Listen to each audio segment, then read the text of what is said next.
আসসালামু আলাইকুম, welcome to our another blog. তো গাইস দেখেন, আমাদের 4 তারিখ সকাল 11টার দিকে বাচ্চা হয়েছে। এদের পুটপুটা কি দুইটা বাচ্চা, পুটপুটা পুটু।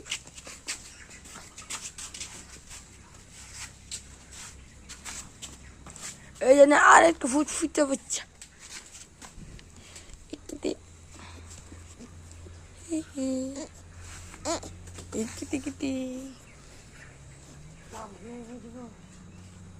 দেখেন গাইস, কি ছোট একটা বাচ্চা।